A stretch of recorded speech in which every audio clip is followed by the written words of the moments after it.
להעביר שפכים ליד הבתים שלכם, בסליחה. זה חוף שאנחנו דרך אגב מגיעים אליו הרבה עם הקייקים. יש שם... עכשיו, עכשיו אתה שכל הדברים קיים. יש שם מועדון גלישה, זה לא קייקים. אבל בסדר, אנשים נהנים מהחוף הזה וגם אנחנו נהנים מהחוף הזה. ואני לא יודע אם אתם יודעים, מה שנשפך בדרום מגיע מהר מאוד לאורך כל החוף. אם אתם קצת לומדים על הים ועל כאלה, אז אתם בטח יודעים שיש פה זרם קבוע של מים, לא משנה גלים, סערות, או שיש או שאין, יש זרם קבוע מדרום לצפון. יש תנועה כל הזמן מדרום לצפון. זאת אומרת שמה שאנחנו זורקים כאן, מירי תמצא את זה בהרצליה תוך כמה שעות. תדעת? אז זה לא משנה אם זה בחוף הסלע או בסי פלאס או בעזה. אנחנו כולם נתעכב. עכשיו למה אני מזכיר? שחר דיבר על איזשהו שידור שהוא מעלה ברדיו.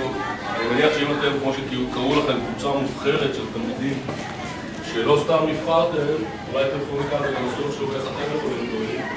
אנחנו מצאנו שחותרים לים נקי במשך שבוע, שאנחנו מנסים גם להפיק תקשורת, אתם רואים, זה סרט שרץ בטלוויזיה היום כמעט כל יום.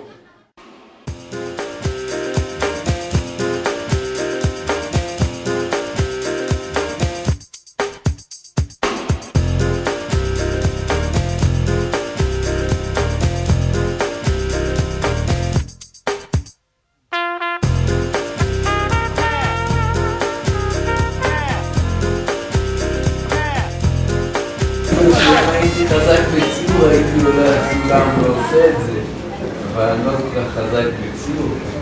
זה לא משנה, אבל איזה סיסמה חזקה, אולי איזה רעיון שיכול ללכת טוב עם העניין הזה של... אז תחשבו על איזה רעיון ששלחו אלינו. באתר של רוני, שאני יכול לתת כתובת אימייל שלי.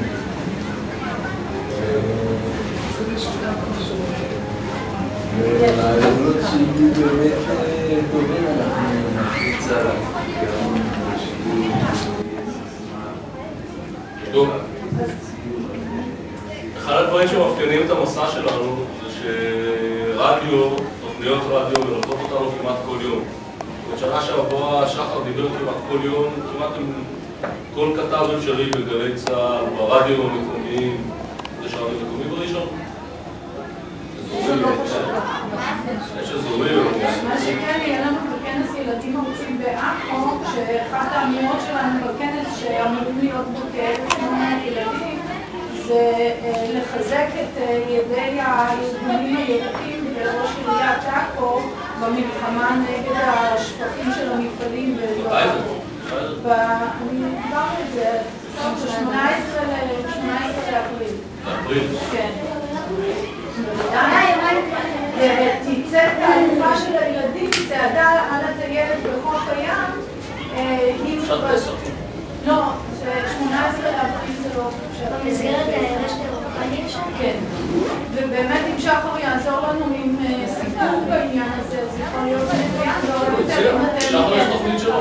אז אנחנו נבחים עם שחר. בואו. כמה ימים יש לנו, אנחנו, בארץ ישראל? 1, 2, 3, בואו תנסו לתת שמות. בואו נחפש אותם. 4, חומר, מה זה? ים אחד. יפה. של הכנרת. זה לא ים, זה לא ים. לא לצעוק, לא לצעוק. ים המלח. זה ים המלח. ים סוף. יפה, כמה זה? 4. אבל זה לא ים. מה לא ים? ים כנרת. לא לצעוק. זה אומנם אגב, אבל אנחנו קוראים לו ים. אנחנו קוראים לו ים. זה מים מתוקים, אבל אנחנו קוראים לו ים. ים כנרת. אז אנחנו נמצאים במדינה קטנה שיש בה את 4 הימים האלה, ולכל הימים האלה יש את הבעיות שלהם, ואנחנו מנסים להגביר את המודעות. שלא מיום חמישי. ימים וימות, אפשר להגיד גם וגם, נכון? מורה? נגיד ימות, שלא תתבלבלו. שאלתי בכיתה של הבן שלי כמה ימים, יש אמרו 7.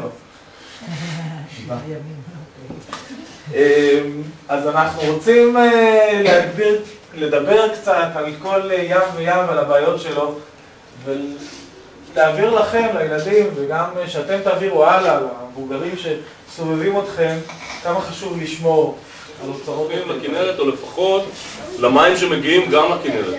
זאת אומרת, אנחנו לא היחידים שמשתמשים במים שבסוף יכולים להגיע ירדן, ים המלח. אם תסתכלו פה, אתם רואים את החץ שמראה על ים המלח הקטן? יש פה אפילו נהרות גדולים יותר מהירדן שבאים, ממדינת ירדן שבאים מאזור ירדן, שגם שם הם צריכים מים, אמורים להשתמש במים, וסכרים, כמו שדיברתם עליהם קודם, עוזרים בצד אחד למי שחי ביבשה ולא בים, ומצד שני עוזרים להתייבשות של הים הזה